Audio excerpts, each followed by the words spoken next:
El ingeniero agrónomo Alejandro Echeverría es fundador y director de Plusagro, una empresa de servicios agropecuarios con sede en la ciudad de Florida, y también fue hace unos años compañero aquí en Radio Carve. Bienvenido, Alejandro, ¿cómo estás?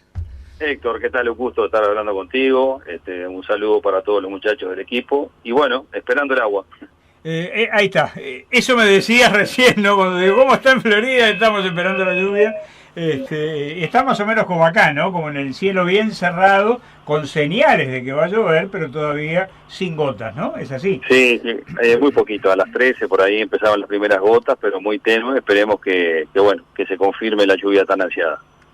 Gestión de efluentes de tambos, Alejandro, es un tema que hemos conversado otras veces, es de los puntos fuertes de consultoría, de asesoría de Plusagro, y lo es también particularmente en este momento, ¿no? Ha crecido como motivo de consulta, de contratación de servicios por parte de los productores, ¿verdad? Sin duda, lo primero que tenemos que reconocer es que el principal problema ambiental que tiene el Uruguay es la erosión de los suelos, ¿verdad? Es decir, y en eso, digamos, se ha venido trabajando con la implementación de los planes de uso y manejo responsables del suelo, tendiendo a mitigar el impacto que la erosión de los suelos provoca en la contaminación básicamente de los cursos de agua, ¿verdad? Uh-huh. Ese es el principal problema ambiental que tiene el Uruguay. Y es el más difícil de controlar, porque cuando hablamos de sistemas de producción, como el caso de los tambos, los corrales, los feedlots, las cuarentenas, la contaminación que se genera es focalizada. Entonces es más fácil de intervenir sobre una acumulación de estiércol localizado y actuar sobre ello para evitar que la contaminación sea importante a nivel de los cursos de agua, mientras que la erosión la tenemos en todo el país, y si no hacemos un uso racional del recurso suelo, el fósforo, los distintos nutrientes, los restos de agroquímicos, van con el agua, mejor dicho, van con el suelo erosionado a los cursos de agua. Y ese es un gran tema para relativizar qué es lo más importante. Y creo que en lo que tiene que ver con el control de la erosión de los suelos, se ha venido actuando, y creo que hay que profundizar ese trabajo en hacer un uso racional de uno de los principales recursos que tiene el país. Uh-huh. Pero además, ese recurso suelo está muy forzado en lo que tiene que ver con la producción de alimentos, y eso no solo ocurre en el Uruguay, sino que ocurre a nivel mundial. Si uno analiza en los últimos 40 años cuál ha sido la evolución en cuanto al crecimiento de la producción de alimentos en el mundo, los alimentos en el mundo han duplicado su cantidad en los últimos 40 años. Pero el uso de insumos, tales como el nitrógeno y el fósforo, particularmente el nitrógeno, la cantidad de nitrógeno que utilizamos hoy en día a nivel mundial para producir alimentos se multiplicó por 7. La cantidad de fósforo que utilizamos a nivel mundial para producir alimentos se multiplicó casi por 4 veces, 3.5, y ahí estamos hablando de dos de los principales nutrientes que generan contaminación en el agua, básicamente. Pero como contrapartida, las tierras destinadas a cultivos solamente se incrementaron en un 10%, mientras los alimentos se duplicaron, la tierra destinada a la producción de cultivos solamente aumentó un 10%. Y la tierra bajo riego aumentó un 70%. O sea que, ¿qué es lo que está marcando esto? Que está habiendo una presión cada vez más grande sobre las mismas tierras agrícolas a través de un mayor uso de insumos, en este caso te ponía el ejemplo del nitrógeno y el fósforo, y de la incorporación del riego. ¿Por qué? Porque la frontera agrícola es limitada y la necesidad de alimentos a nivel mundial cada vez es mayor. Entonces, cuando hablamos de contaminación, trasciende lo que es propiamente generado por aquellos que hacen un uso de los recursos. O sea, pasa a ser un problema de las naciones, de los estados, donde la búsqueda de soluciones tiene que ser compartida. Los productores, obviamente, pero también tiene que haber políticas públicas que de alguna manera contribuyan a que estos problemas se resuelvan, contando los productores con los apoyos necesarios, entre otras cosas, la fuente de financiamiento a largo plazo y con tasas de interés razonables, para que la solución definitiva de estos problemas se haga de una vez por todas y no se terminen haciendo cosas a medias en función de los recursos que individualmente cada productor tiene. Entonces, el tema ambiental es un tema que no solo le importa a los productores, sino que también debería importarle a los países y a los consumidores, que cada vez exigen en el mundo alimentos más inocuos y que sean más amigables con el medio ambiente. Al punto de que son un factor de condicionalidad, ¿no? Hay países que directamente no compran alimentos que no vengan producidos respetando los criterios ambientales. Y cada vez lo van a hacer más, sumado a todas las condiciones de bienestar animal de los animales. Y del mundo cada vez, sobre todo el mundo rico, ¿verdad? Porque el mundo pobre no tiene más remedio que alimentarse con lo que más barato les hay, ¿no? ¿Verdad? Pero cada vez más hay una conciencia a nivel nacional y a nivel mundial de la importancia del agregado de valor ambiental a los alimentos que consumimos. Y ahí entra todo lo que tiene que ver con lo que nosotros hacemos, que es actuar sobre aquellas fuentes de contaminación no difusas, sino localizadas, como lo que ocurre en los tambos, en los corrales, en los feedlots, en las cuarentenas.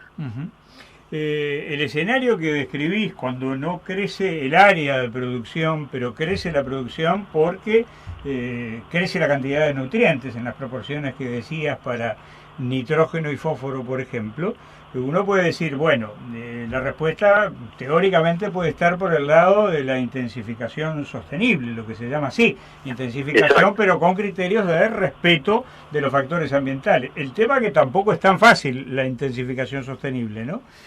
Bueno, pero hay ciertos criterios, y ya pasando más a cómo manejar esa contaminación localizada, que deben de estar presentes cuando diseñamos sistemas de gestión integral de esos efluentes. En primer lugar, la racionalización en el uso de agua y la reutilización del agua que utilizamos. ¿Por qué? Porque el principal agente contaminante es el agua. Entonces, si nosotros tenemos sistemas que hacen un uso abusivo de agua, esa agua está llevando consigo los agentes contaminantes.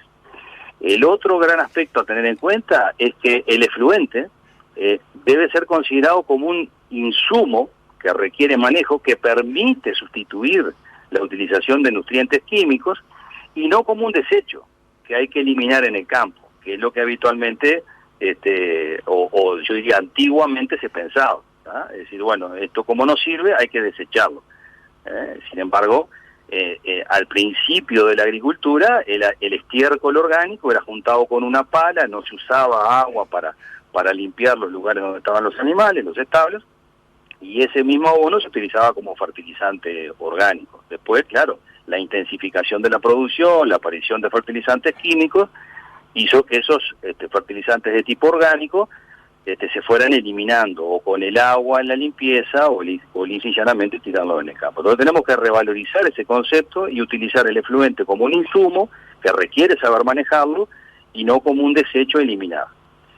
El otro aspecto que está enrabado con esto, que ya pasa a ser también un aspecto que tiene consecuencias económicas, es, bueno, si yo ese estiércol lo utilizo como abono y los líquidos que genera ese estiércol lo utilizo como agua de riego, estoy cumpliendo una finalidad de fertilizar mis pasturas, y a su vez, pasturas o cultivos o lo que sea, y a su vez reducir esa necesidad de incremento en la incorporación de nitrógeno y fósforo, básicamente como fuente de fertilización química.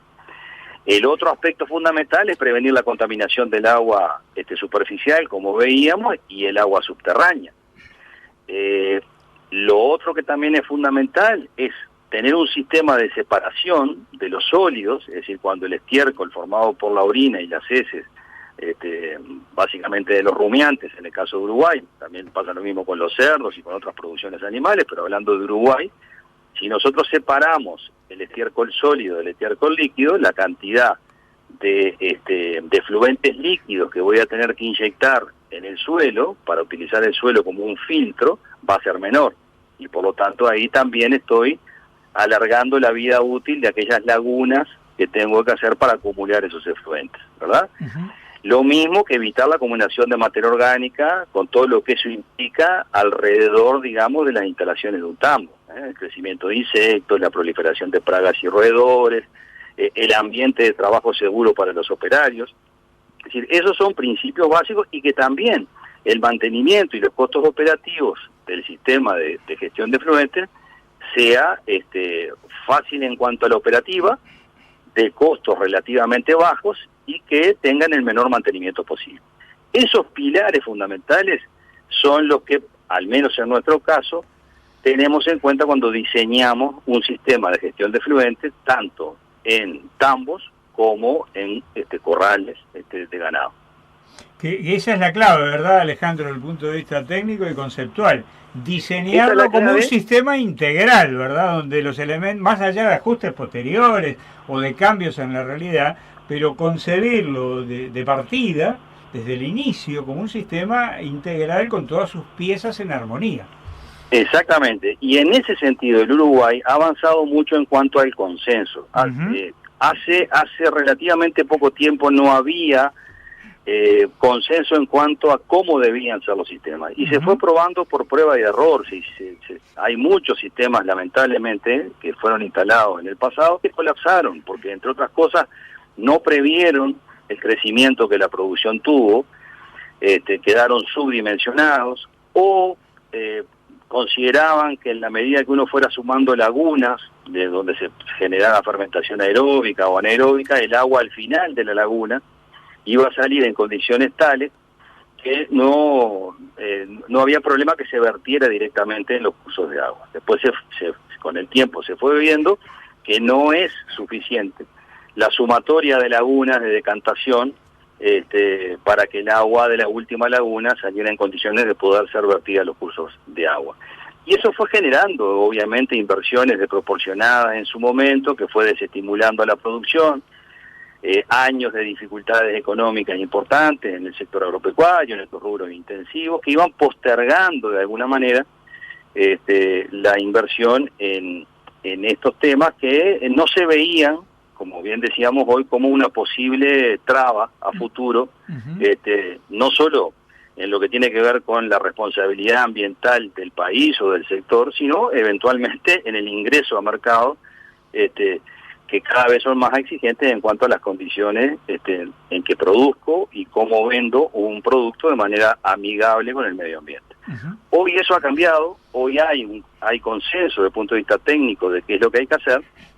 Lo que hay que hacer es hacerlo bien y respetar la normativa que las autoridades ambientales del país, la DINAMA especialmente, exige, ¿no? Es decir, como cumplir con todos los requisitos de tipo legal y dimensionar los sistemas de gestión de efluentes para que se pueda efectivamente cumplir con la normativa ambiental. Y ahí es lo que nosotros decimos, tiene que haber un acompasamiento de alguna manera de las políticas públicas, porque son temas que trascienden a lo individual.